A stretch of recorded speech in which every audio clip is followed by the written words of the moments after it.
What is up, Ravens flock?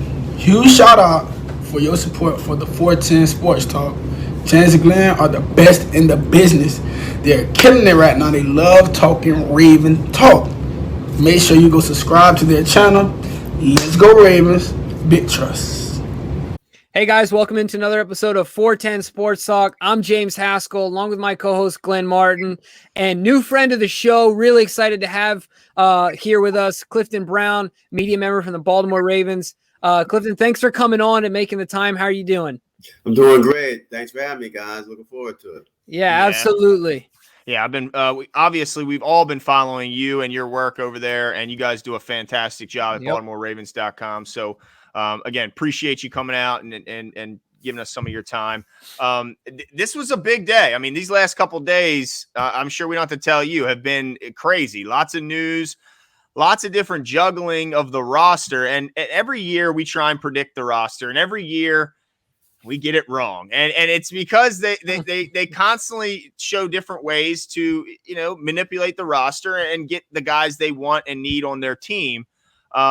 So I want to start with the big story that's been kind of circulating around, at least as of lately, and that is Ben Mason, the former fullback for the Baltimore Ravens. That was short career. Very short career. Kind of a surprise cut in that the Ravens don't cut draft picks the same year they're drafted, certainly. But it looks like they were hoping to have him on the practice squad, but it just didn't work out. Yeah, that's always a possibility when, you're making these last cuts that, if you want someone, that means probably someone else wants them too. And you can't protect everyone. So it is unusual to see a Ravens 5th round pick end up in another uniform. Actually had, Sean Wade to get traded to New England. So yes, Mason is going to start his career elsewhere. Hopefully he got some Ravens gear before he left. He's not going to get on the field with them, and we'll see what he does up in New England. Yeah, so one of my questions, Cliff, was surrounding the way that it went down. I think that we have an idea. So basically, he made it all the way through waivers and then decided to go to the practice squad of the New England Patriots instead of being picked up off waivers. That was one of the things that I was unclear about. Yeah, I think that's how it went down. I can't say I'm absolutely sure. Right. But I believe that you are correct. If he's on the practice squad, then, if they picked him up, then, off waivers, I guess he has to be part of 53. That's the way I understand it. So yeah.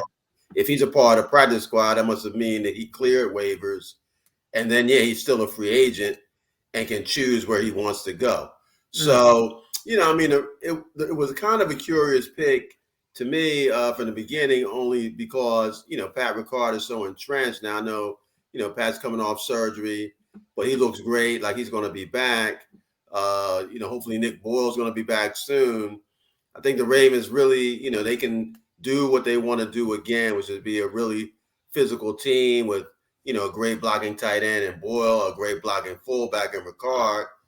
And Mason, that's where he excels, but what else does he give you, especially as a rookie? So, again, the Ravens are blessed to be a deep team.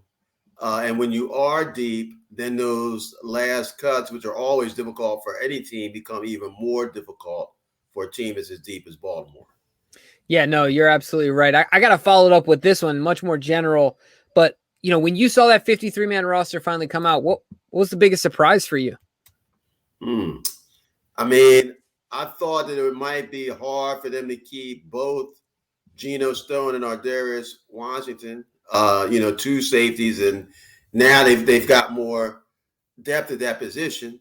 Chris Westridge, I thought, maybe a week and a half ago was going to make it. Same thing, with Tyson Williams. I just thought that he showed too much, as a back, and then obviously with JK going down, that changed everything. But certainly, I guess those would be, if they are surprises that, I thought it might come down to either Stone or Washington. And actually, if both of them got on. Yeah, that was certainly a surprise. I think me and Jimmy were split there. I had Geno on my final, and he had Ardarius on his final, but we both had Levine. And, of course, that was the guy that got replaced on both of our lists. But good thing is CoCap is back. Were you at all surprised to see Levine get cut, or were you kind of predicting that this was just some roster juggling? I mean, I wasn't sure what was going to happen, but the fact that, he was vested and they could bring him back, gave them the flexibility to do that. So I thought that was a possibility. What happened? I think that they viewed Washington and Stone as two players who, if they got to waivers, they'd never see them again. So, I mean, again, that's kind of the strategic part of, all of this is that, sometimes you have to, let go of someone temporarily who you really have no intention of, or hopefully have no intention of losing. And, Levine has been such a big part of their team for so long. I am glad to see that he's back. Yeah, no doubt. Certainly brings some leadership that it would be sorely missed if he was gone. But I want to ask you about the running back. You mentioned Tyson Williams. Justice Hill missed most of training camp. Now, we see he's back at practice, so that's certainly some good news. But do you think the Ravens were pretty sad to see Nate McCrary get picked up by the Denver Broncos? I mean, obviously, I think he's a player that they would have been glad to have on their practice squad. But again, he did well in preseason. Teams, need running backs. We all know what a grueling position that is. Guys get nicked up even when you don't see serious injuries like JK. It's really hard for a lead running back to get through now a 17-game season unscathed. So you have a young back like that with talent. And, the Ravens at the point now, I really feel that, teams around the league are sure that these young players who are Ravens are being developed well. So, I think the Ravens now are one of those teams that other teams look at feeling like if the players they let go are probably pretty talented, and they've definitely been coached well, and they've been in a good organization. So it's almost like the Ravens in some ways are now getting to be feeders for other programs, particularly if you have a need at a particular position. If I'm another team, one of the first teams I look at is, all right, who did the Ravens get rid of? Maybe this is someone that can help us. Yeah, totally random, but I think it's coincidental that Steve Bisciotti's original endeavor, the organization they started previous to being the owner of Ravens, they have the same thing where everyone knows the people that come out of there are well developed. It's usually first job out of college, and then they're yanked up really quickly. So certainly development is entrenched in the front office all the way down. I think that's a really interesting parallel. But I want to get right to the offensive line. A lot of news about the offensive line. A lot of people excited, not so excited. So camp is over. We're going into September 13th. What are your overall feelings towards the offensive line and its potential this year? Well, I think the potential is really good. I mean, you start with Ronnie Stanley. Definitely a positive that he's back, looking good. Seems to be no doubt he'll be ready for week one. It feels like he's going to be Ronnie Stanley, which is, maybe the best left tackle in the NFL. So starts there. I think Bradley Bozeman's move to center has gone well. I mean, there was talk, at the beginning of camp, how would he do after, kind of a rough day, the first day with the snaps. You haven't seen anything like that since. So I think that he'll be fine there. And then Kevin Zeitler, I think that was a big pickup at right guard. I don't anticipate any issues there. Villanueva, I think is going to be a challenge for him switching to right tackle after so many years at left tackle. And then left guard, it looks like now, we thought maybe Cleveland, would be the guy who would win it at first. But now, I think they may actually, go another direction there. So, assuming that, the left guard situation, is set up with Ben Powers, then, I think the Ravens offensive line will be hopefully a line that gets better and better as the season progresses. Certainly they would have liked to have, more time working together. Zeitler missed some time during training camp. Cleveland missed some time during training camp. Ronnie wasn't, totally ready to go when training camp started. So it hasn't been an ideal situation, and it is key. I mean, the Ravens offensive line has to play well. I believe, for them to do what they want to do. So it's going to be watched all year. They may, have to make some changes due to injury for sure. So the depth is another thing. Who's the swing left tackle? I believe, it'd probably be Tyree Phillips, but I think they maybe would like to get deeper at the tackle position. But it is what it is. I don't think it's a weakness. I think it's a group that can get better as the season progresses. But, the proof will be in the pudding. Yeah, and with Ben Powell, it looks like, I know John Harbaugh wasn't really willing to commit to a left guard, but if you kind of just, look at what they've been putting out there, it looks like Ben Powers might start there. But do you think that they're hopeful that Ben Cleveland takes that job from Ben Powers? Or is this a thing where if they play well, is this the line we're going to see all year unless there's an injury at one of those spots? I think they're hopeful that someone takes that job and seizes it, makes the decision for them. I don't think it doesn't matter to them who it is. I mean, the Ravens don't give out jobs, so they may have had a inkling about who they thought was going to win the job, but the job was open for all those people who were going for it to win it. So I think, certainly at some point they would love to see somebody be the clear best left guard. If that doesn't happen, then it'll be interesting to see how they handle it. Coach Harbaugh said they have a plan. I'm sure they do. So does that mean that they're going to, platoon at that position?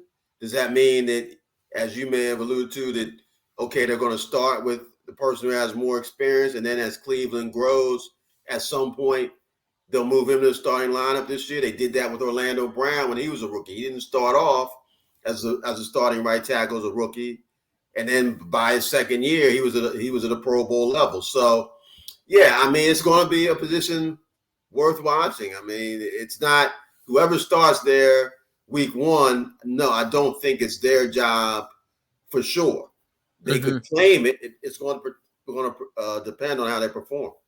Yeah, and Glenn brought this up a while ago. We were talking about this. People, of course, should be patient because even J.O., if I'm not mistaken, was a left guard for a while, right? Before being a left tackle, and obviously ended up being, the best left tackle of all time. So, but this is my question about Cleveland specifically, Cliff, since you've been out there. A lot of people just thought he was going to be a plug and play type guy. Now, a lot of it, like you said, has a lot to do with injury, right? He hasn't been out there. He's been inconsistent, but of what you've seen, does he have the ability, like right now, to, or at least the potential to be a true starting left guard? Or are there any concerns you think inside the Ravens organization that maybe he's a little slow or, not mobile enough, or, what's your opinion of him, of what you've seen? Well, I think it's too early to make definite statements about, maybe he can't be the starting left guard, he's too slow, whatever, too stiff. I mean, he hasn't been here that long. I think it's really, unless you're special, it's really hard to just put someone in there who has no NFL experience as a rookie. They look good from the beginning, a few hiccups, but nothing major. And then they just start week one and they just get rolling. Not most offensive linemen can't do that. So this is a year where you just want to see Cleveland get better and better. And I think that definitely him missing time with a concussion in training camp was a setback. That to me, the younger you are, the more reps you need, the more important those reps are. It's easier for a guy like Zeitler, if he had missed some time, or he did miss some time, to come back in and do well than it is for Cleveland. So no one wants to be patient now. Everybody wants these guys to be great as soon as they step on the field. It doesn't work that way. So we're really early in the process with Ben Cleveland. I just think we have to wait, hope that he stays healthy, and then continues to improve. Yeah, really quickly, Glenn, before you ask your question, I gotta follow up with this one, Cliff. Have you ever seen an offensive lineman come out his rookie year this well put together? Physically? I mean, my goodness, this guy he's just, I've never seen anything like it before. Yeah, I'm not messing with him. And he certainly looks the part. I mean, but, That's great. But as you guys know, there's more to it than that. It's kind of like the wide receiver who's fast, can run like the wind. There's more to it than just running fast, So there's more to it than just being put together like a brick house, but he is. So it's ask like, Rashad Perryman, right? Exactly. Yeah. I mean, no one's telling, Ben Cleveland, you need to really spend more time in the weight room. I mean, what are you doing? So that's one box he already has checked off. Now, one guy they might be saying that to is another surprise that made the roster, and that is Jimmy's favorite player, Jalen Ferguson. I think a lot of people were kind of down on him, but we have heard, I think Jalen said himself that he's feeling like everything's clicking. He's maybe turning a corner, and I know Wink was kind of singing his praises, saying he was being held a lot, but really thought he was playing well. Were you at all surprised to see Jalen Ferguson make this team, and what kind of impact or role do you see him having this year? Well, when I heard Wayne Martindale talk about what he's seen from Jalen the last couple of weeks, at that point, I wasn't surprised anymore. I'm like, hey, the guy, he has a spot. They feel he's getting better. Again, like with, Cleveland, some other people we've talked about, I mean, he's made the team, but it's not like, okay, it's over for him as far as trying to improve. I mean, he needs to take another step as a player now that he's on the team and the season is getting ready to start. I mean, I think the Ravens really have made an excellent move picking up Justin Houston. I think he is going to help them, assuming he stays healthy. So maybe the need for Ferguson to take a big leap this year isn't as great as it would have been had they not signed Houston. But still, I mean, he's the all-time FBF sack leader. They brought him here. It's more than a game in sacks, but they brought Ferguson here to be, an edge player who both as a run defender and pass rusher, is going to be a playmaker. They need to see that now in the regular season. So he'll get an opportunity. I think that, obviously you got the two young kids there, Owe and Hayes. You've got Ferguson. I think they know, obviously, what they have in Tyus Bowser, his consistency. But, Ferguson, they would love to see him step up. And this is still, even though he's made the team, a big year for him. Yeah, that one was one of my biggest surprises. And certainly, I can't be too upset about Ben Mason for being salty about not making the roster when Jalen Ferguson makes the roster. But that's just my own personal opinion. So I wanted to ask you about the guys that didn't make it through waivers. You talk about Warrior, you talk about McCrary, and who am I missing? Jeez Whiz. And Mason, I guess. And Mason, of course. Who of the three? So Mason, of course, made it through the waivers and decided to go play for New England. Best of luck. But those three guys, who do you think was, the biggest loss where the Ravens like, man, I really wanted him on our practice squad? I know Glenn was really high on Nigel Warrior. Mm-hmm. But of those three, who do you think was the one that got away, if you will? Yeah, I mean, I think Nigel Warrior did everything in his power to make the team. And I think that the majority of NFL teams he would have made doing exactly what he did. But the Ravens are really deep at that position, even with the injuries to Jimmy, and Marlin missed a lot of time, in camp late. I mean, they just have so many corners there they can roll out. And, how many DBs are you going to keep? I love Wink's comment about if we're up to him, he'd keep like 12 DBs and maybe 2 wide receivers. I mean, they have an abundance of talent at that position. I just think he got in the cliche, the numbers game. So, if Warrior plays like he performed with the Ravens this summer, he's going to be in NFL for a long time. But I don't understand why they made the decision to let him go, but is he an NFL corner to me? Yeah, no doubt. And why do you think, I guess you may not know that, but if you had to give your best guess, why Westridge over Warrior? I think Westridge's size, I mean, when you look at him, I mean, a 6'4" corner, I mean, he stands out. Mm-hmm. And he's showing that he has the agility and the speed to keep up with, guys, who look like they should be able to run by him. So he's just an intriguing player. coaches love corners with that type of size. He's got the wingspan. He can make plays.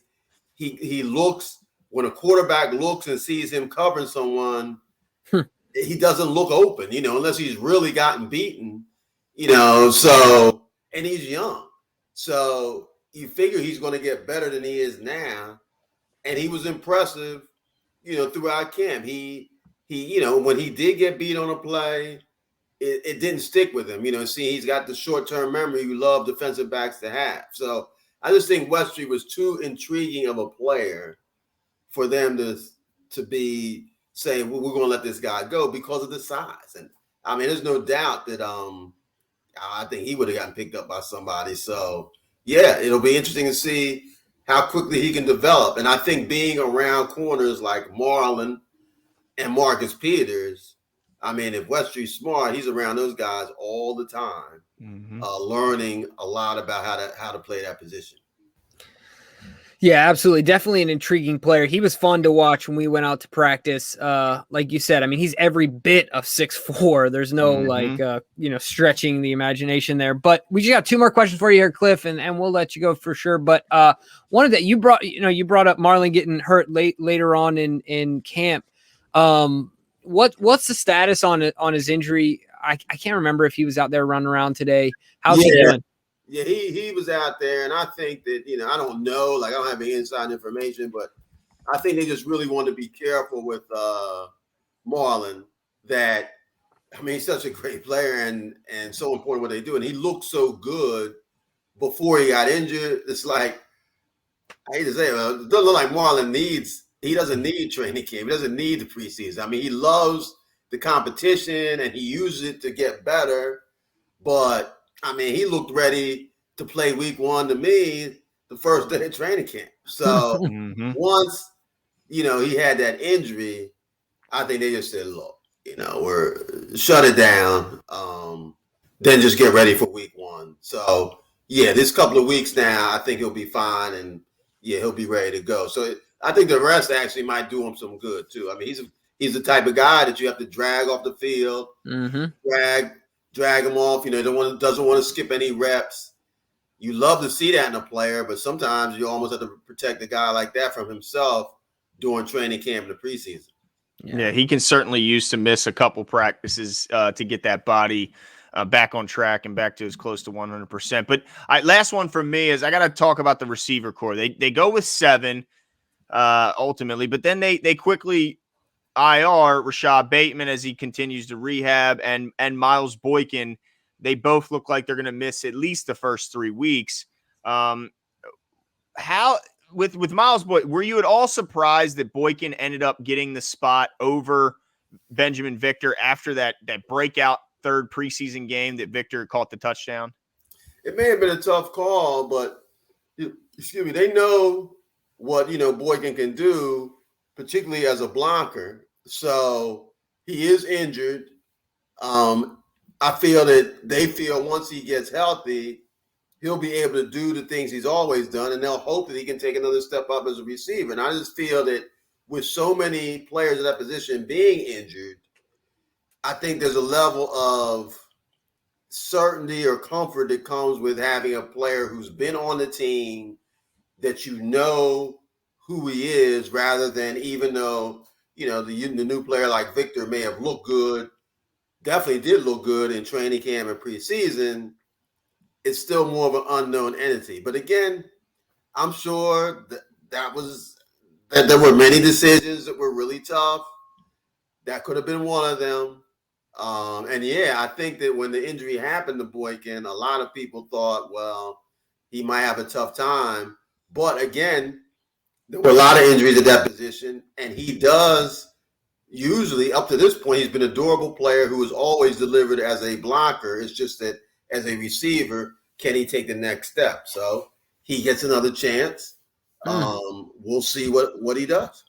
Man, that's really interesting. And to wrap it up here, Cliff, you brought it up, all the injuries in the wide receiver room, and offensively, just in general, there's been a lot of nicks and inconsistencies and injuries and things like that. So Glenn and I are both really high on the Ravens beating the brakes off the Raiders in week 1. Number one, because we think that John Harbaugh really does good at preparing his team after buys, beginning of the season, things like that.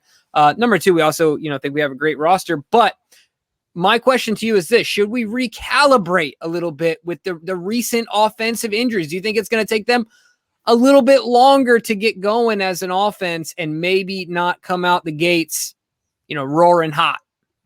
It's a possibility. And I'll say this too, that I just feel that even though I know, at least I strongly believe the Ravens are a better team than the Ravens and should win that game, that, the opening game on the road, Monday Night Football, first game with a full house in that stadium, that's not like a gimme game to me. I mean, right. That's their Super Bowl, right? Yeah, the Ravens are going to have to play well to win that game. Now, they've been tremendous on the road the last 2-3 years, played, to me, some of their best football away from home. And, yeah, they'll be pumped too. So, but I feel that, they're going to have to play well to win that game. And then, heaven forbid, if you were not to win that game and then you come home against Kansas City, you obviously know the Chiefs, you can play well against the Chiefs and still lose. Mm-hmm. So, you look at the schedule, it's like, oh, this is a big game. This is a big game. But I do feel that, it would be really good to get that first win under the belt, knowing that you have the Chiefs coming to town the following week. And worst case scenario, if you win that opener, you're 1-1. So, I mean, it's exciting. I'm glad the season is finally upon us. Mm-hmm. Training camp, it gets a little long. Preseason games, I mean, what happened to JK, I mean, that's always the worst fear. So, my thing is, let's get this thing rolling. Let's get guys healthy. And let's do this. Yeah, I'm sure it was getting a little old staying on them sidelines on those hot days of summer for you, Cliff. I mean, we were out there with you the one day and it was a scorcher. I mean, we were all standing over there sweating. So I'm sure you'll be happy to get off those sidelines, especially on those hot days, right? Yeah, I mean, I actually like the heat, but I mean, too much of anything is a bad thing. There you go. So, there you start go. cranking up 95, 96. I'm looking for some shade. Absolutely. Well, Clifton, thank you so much for coming on with us. If you guys aren't already following the Baltimore Ravens on BaltimoreRavens.com, you should follow their YouTube channel. Check out the writing and all that Clifton does over there. There's a reason the Ravens have won a bunch of awards for their media coverage, and it's because these guys are the best. So, Clifton, thank you so much for spending some time with us, and we look forward to talking to you again some other time. Really appreciate you guys having me. I enjoyed it. Take care. Have a great season.